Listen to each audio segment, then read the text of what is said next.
제가 서두에 문장을 던지면 이어서 주관식으로 한번 합창해 보시겠습니까?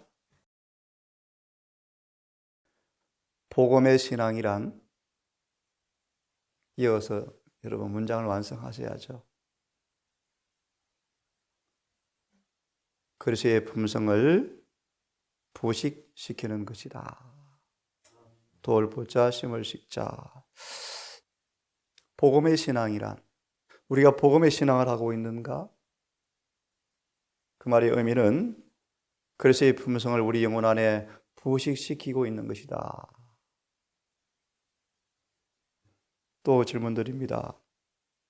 여러분, 기독교란 또 이어서 주관식입니다.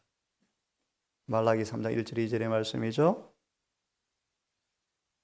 그리스도의 생애의 품성에 나타난 것이 바로 기독교다. 기독교다. 그러므로 로마서 5장은 그렇게 말합니다. 그 어떤 것도 그리스도와 조화되지 아니하면 무가치하다.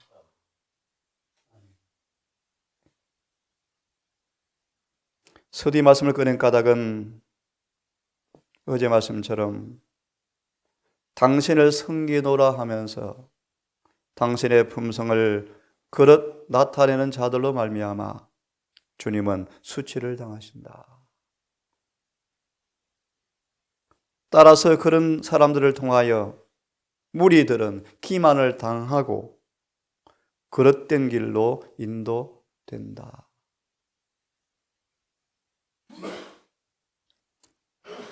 계시록 3장 14절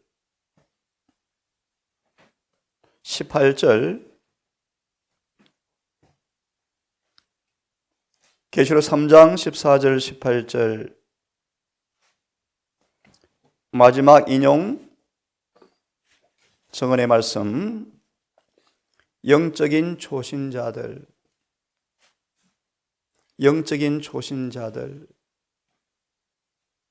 고전 3장 1절 2절의 말씀. 아직도 내가 너희를 바보로 하지 아니하고 젖을 줄 수밖에 없구나. 고린도 교인들은 복음의 아침 빛을 보고 즐거워하다가 복음의 정오의 빛까지 자라나지 못하고 멈추어 버렸다. 우리는 복음의 정오의 신앙으로 자라나야 한다. 그런데 영적인 초신자들이 있다.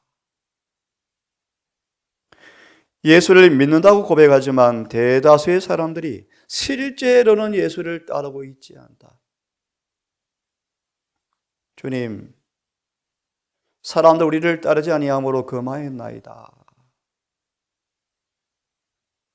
설령 우리와 그릇된 견해를 다르게 한다 할지라도 형제에 대해서 가혹하고 냉정한 태도를 보이는 것은 사단의 정신을 이야기했죠.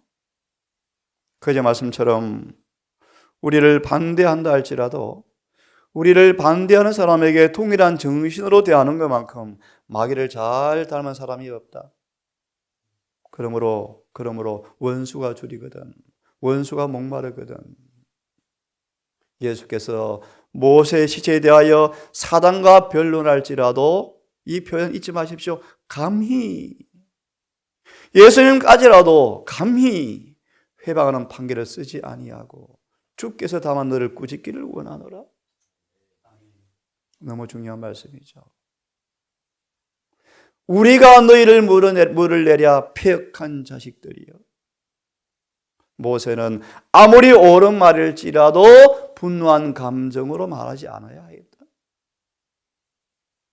모세는 경솔하게 죄를 지음으로 백성들에게 그들을 인도한 사람이 하나님이 아닌 불신을 심어주었다. 예수를 믿노라는 대다수의 사람들이 실제로는 예수를 따르고 있지 않다. 그들은 진정으로 자기를 부인하고 희생함으로 십자가를 지지 않는다. 열렬한 그리스도인이라고 큰 소리를 치지만 그들의 품성에 피르게 그들이 갖고 있는 결점이라는 시를 너무나 많이 짜 넣고 있다. 그 5장 17절 흥겁으로 기운 품성의 사람들, 라오디가 교회의 상태, 참 이쁘고 아름답고 선하게 보이지만 시험이 오면은 옷이 찢어지는 사람들,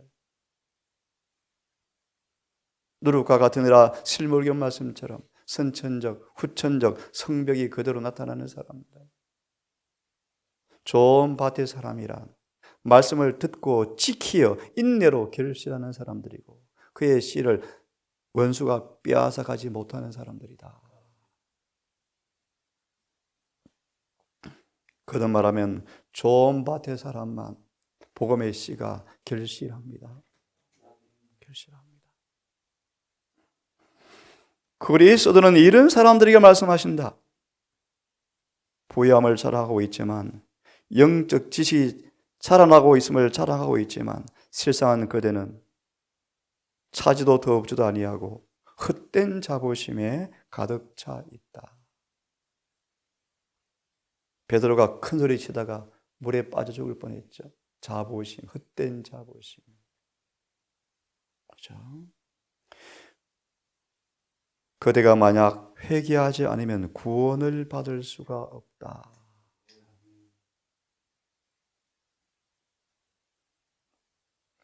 이는 그대가 성화되지 못한 지혜가 하늘나라를 못쓰게 해 놓을 것이기 때문이다. 그래서 이 땅의 성도가 하늘의 성도가 되려면 이 땅에 성도가 되어야 하고 14장 1절 계시로 우리는 변덕스럽게 예수를 따르지 말고 언제나 어린 양을 따르는 자들이라가 되어야 한다. 뭐요? 품성으로. 나는 그대의 정신과 그대가 하는 일을 참 슬픈 일이죠. 보정할 수가 없다. 하나님께 우리를 가르쳐서 보정할 수가 없다. 참 두려운 얘기죠. 어제 마태 10장 32절 예수를 부인하는 말의 참 의미가 뭔가 보셨죠? 우리가 큰 소리 치지만 우리 품성에 피르게 잘하는 시를 자꾸 짜 넣으면 주님마다 보정할 수가 없다.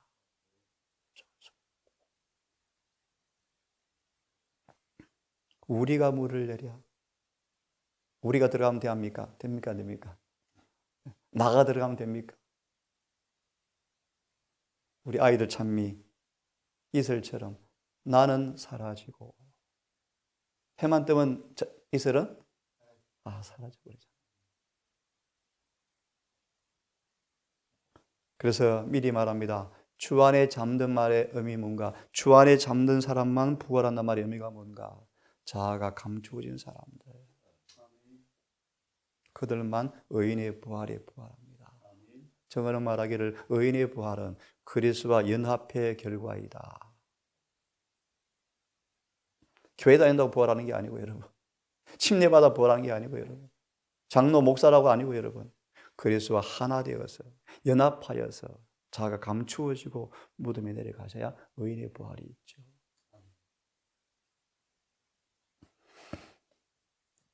그들은 거룩한 모본을 따라 행하지 않는다. 그래서 그분을 연구하셔야 합니다. 그들은 단순히 그대가 고안에 낸 모본을 따르고 있다. 그렇죠. 지금 너무 많죠. 그들은 미지근하기 때문에 내 입에서 토해 내치하겠다고 말씀하신다. 이런 부류의 사람들이 매우 많지만 어디요? 제7일 안식일 예수 재림교회 안에 매우 많지만 참 두려운 얘기입니다. 어떤 설교자는 그렇게 가볍게 설교합니다. 50%는 되는 것 같아요.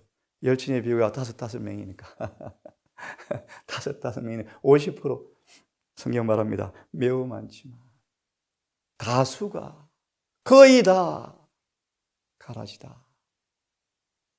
동산도 외관이 수가 있다. 아직도 회개할 시간이 있다는 것을 주님께 감사하자. 예수께서 말씀하십니다. 너희 구속자인 나는 내가 하는 일을 안다. 내가 하는 일을 안다. 마태 12장 심판날에 무익한 모든 말들을 너희가 짓고 하리라. 생애의 기록을 직면하는 날. 그대의 영적 상태에 대하여 나는 부조라 부유하여 부족한 것이 없다고 하지만 주님은 그 동기를 말씀하시기 나는 익히 알고 있다. 그대가 공고한 것과 가련한 것과 가난한 것과 눈먼 것과 벌거벗은 것을 알지 못한다고 말씀하십니다. 여러분, 성령이 임하지 아니하면 다 속습니다. 진리를 연구하지 않으면 다 속습니다. 이래서 예언의 신이 무시를 당하고 안 좋아하는 것 같아요. 너무 예리하죠. 무딘 게 없죠. 무딘 게 얼마나 예리한 날카로운 칼입니까? 그래서 복음의 신앙은 절대로 죄와 마하지 않습니까? 타협할 수가 없는 것입니다. 철저하게 칼로 도려내서 똥과 기름을 다 제거한 다음 깨끗이 씻어서 번제단 위에 올려놓으면 하늘에서 간합하시죠. 완전한 헌신. 그래서 그 예수 미리 말씀 보시면요, 반만 마음을 바친 자들은 더 나쁘다. 위에 다시 읽습니다. 이런 상태 가운데 있는 사람들은 고의로 무지를 택한 자들이다. 눈을 감죠. 누가 4장 고향 마을 사람들이 예수님의 눈을 감아버리죠. 명백하게 말씀에 감화가 오는데 눈을 감아버리잖아요. 그래서요, 껍데기에 돈을 또 지불하잖아요. 참 이해할 수 없어요. 도무지 이해할 수 없어요. 갑자기 바울이 생각이 납니다. 바울이 유명한 자였지만 무명한 자가 되어버리죠. 디모데서는 말하기를 바울이 아무도 없고 나만 있노라. 누가야 가족 옷을 좀 가져올래. 아무도 없다. 다 떠나버렸다. 세상에 바울이 어떻게 목회했길래 다 떠나버립니까?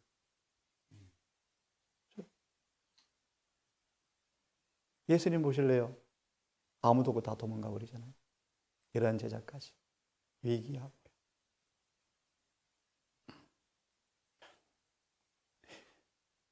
그릇된 행동으로 그들은 계속해서 그리스도의 품성을 잘못 나타내고 예수께 공공연한 수치를 돌린다. 죄의 참된 성질을 분별하지 못한다. 진리에 관한 지식을 가졌노라고 하지만 초신자와 같은 정신으로 행하고 있다. 그들은 하나님을 섬기는 자와 섬기지 않는 자 사이에 있는 결정적 차이점을 보여주기 위하여 말과 행동으로 침례받았는가가 아니고요, 교회 몇 년 다녔는가 아니고요, 헌금 얼마 했는가가 아니고요, 말과 행동으로 표현되어야 할 진리를 깨닫지 못한다. 그래서 성경은 말합니다. 교황을요, 뭐라 표현하죠? 즉 그리스도라 나오죠. 평화의 사자라고 외치지만, 화려하게 치장하였지만 속은요 뭡니까? 수많은 사람들이 피를 흘린 원수요.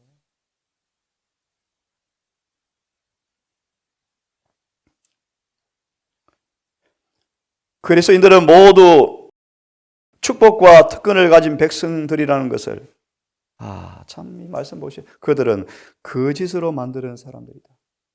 그들이 누굽니까? 제7일 안식일 예수 재림교인 대다수, 매우 많은 사람들. 계속 3장 1절 교회는 허물과 죄로 거의 죽어 있다. 살았다나 거의 죽은 사람들이다. 어떡합니까? 회개해야죠. 열심을 내야죠. 이대로 살면 죽는데 구원이 없는데. 이는 그들이 그리스도의 대표자들로서 영적 은혜나 선한 행실에 부요치 못하기 때문이다. 근데 뭐라 그럽니까? 부요하다. 그들은 가련하고 가난하고 눈물고 불구가 되었다. 이 얼마나 기막힌 처지인가? 그들은 자신의 빛 가운데 서 있다. 참 자신의 빛 가운데 서 있다.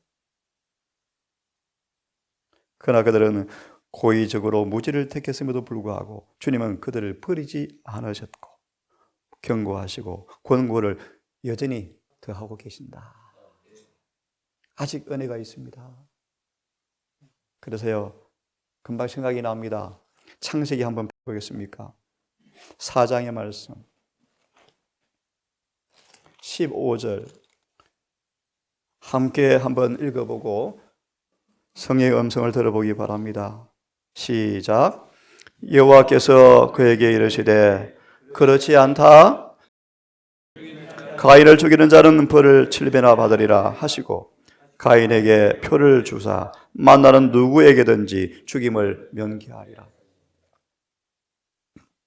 제가 이 구절을 설명하려고 한 것이 아니고요. 가인에게 뭘 주었다고요? 어떤 표입니까? 정거는 이런 의미를 주고 있습니다. 참 부끄러운 표다. 수치스러운 표를 주었다. 그것으로 가인은 살았다 숨쉬면서 펄펄거리다가 멸망당하는데요. 보실래요? 15절 이렇게 주석합니다. 가인의 표. 가인의 표. 창세기 4장 15절의 주석의 말씀. 폈습니까? 하나님께서는 각 사람에게 할 일을 주셨다. 만약 어떤 사람이 하나님께서 그에게 주신 일에서 돌아서서 사단의 일을 하고 자신의 몸을 더럽히고 다른 사람들을 죄에 빠뜨리면 그 사람의 사업은 저주를 받고 그에게는 가인의 낙인이 찍힌다. 가인이 뭐한 사람입니까? 형제를 죽인 자예요. 넘어지게 한 자예요. 왜요? 그의 불의를 의가 드러나게 하니까 화가 났답니다. 그죠? 그렇게 희생된 사람들의 패망한 자라는 아벨의 피가 소리 지른 것처럼 하나님께 울부짖게 될 것이다. 목사이건 평신도이건 간에 다른 사람의 이성을 억압하거나 조종하는 사람은 누구나 할 것 없이 목사이거나 평신도이거나 간에 다른 사람의 이성을 억압하거나 조정하려는 사람은 누구나 다 사단의 대리자가 되고 사단의 일을 하는 것이 된다. 우주 앞에 그는 가인의 표를 지니고 있는 것이다. 하나님의 은혜를 받아야 되겠죠? 하나님의 은혜. 한 말씀만 더 보고 우리 마무리를 합시다. 욥기 16장을 좀 펴십시다. 욥기 16장. 야생 강조하는 것은 그릇을 따르노라 하면서 그릇된 품성으로 하나님의 수치를 돌리는 말씀에 우리 요한에 대한 주님의 책망을 우리 기억하시면서 이 말씀을 마저 듣게 되기를 바랍니다. 욥기 16장 2절. 참 이렇게 보면 예언의 신이 너무너무 기가 막히고요. 여러분 예언의 신 사랑합니까? 그렇게 날카롭고 예리하고 아픔을 주는데도 사랑하죠. 우리 그것이 뭐하는 사랑인가 여러분? 그것이 사랑이죠. 16장 2절을 이렇게 말합니다. 허망한 말이 어찌 끝이 있으랴. 내가 무엇에 격동되어 이같이 대답하는고. 내가 무엇에 격동되어 이같이 대답하는고. 예를 들면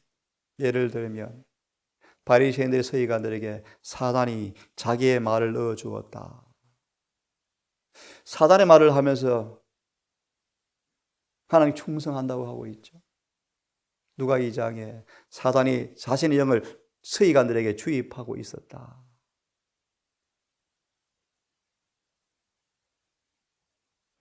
욥이 말하기를 너희가 무엇에 격동되어서 이같이 대답하는고?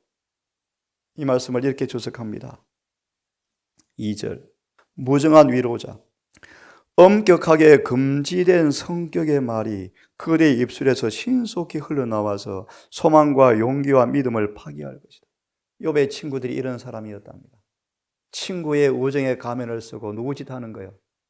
마귀지.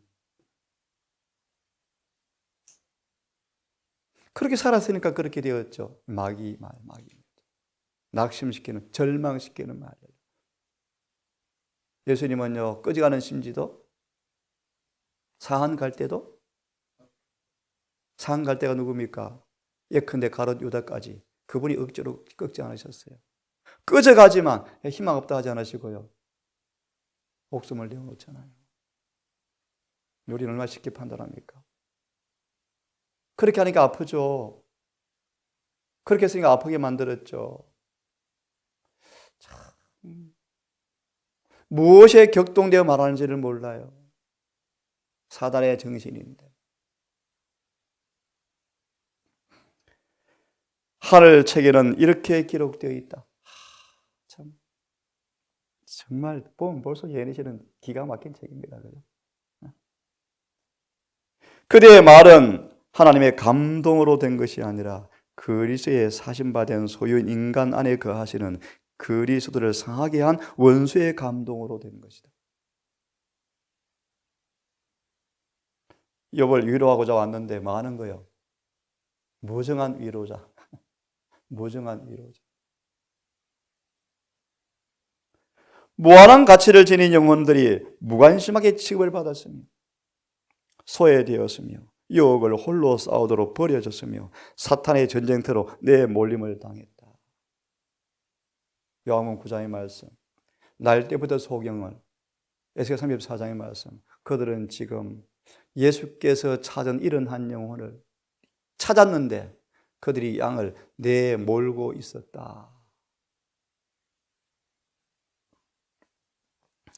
욥의 친구라고 공언하는 사람들이 그 일을 더욱 비참하고 견디기 어렵게 한 형편없는 위로자들이었고 그들의 추측처럼 욥에게 죄가 있는 것은 아니었다.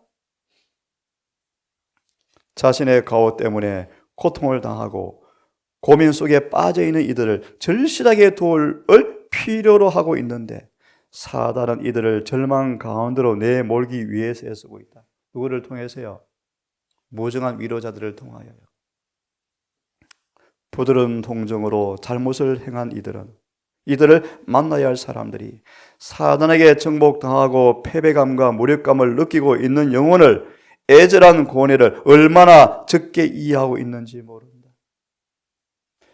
가장 비참한 것은 죄책감 아래에서 고통당하고 있는 이의 상태이다. 그렇죠. 그는 기절하여 비틀거리며 땅에 쓰러지는 사람과 같다. 자신을 어렵다고 생각하는 많은 사람은 허풍쟁이의 위로자가 된다. 그들은 이러한 영혼들을 거칠게 다룬다. 모욕과 학대로 그들의 거친 마음을 나타내므로 그들은 사단이 즐겨 행하는 동일한 일을 행하고 있다. 시련과 시험에 빠진 영혼은 어느 것도 정확하게 볼 수 없다. 그들의 마음은 혼란하게 되었으며 어디로 발걸음을 내려야 할지 모른다. 그렇다면 고통만 더 심하게 하는 말을 하지 말라. 예수를 따르노라 하면서 우리의 품을 그릇 나타낼 때 주님은 수치를 당하신다. 오늘도 우리 주님을 모범을 선명하게 사진을 품에 안으시고 그 사진대로 성령을 따라서 오직 성령 안에서 진리 안에서 행하는 하루가 되기를 간절히 바랍니다. 이 아침은 둘씩 좀 나누어서 우리 기도 좀 하십시다.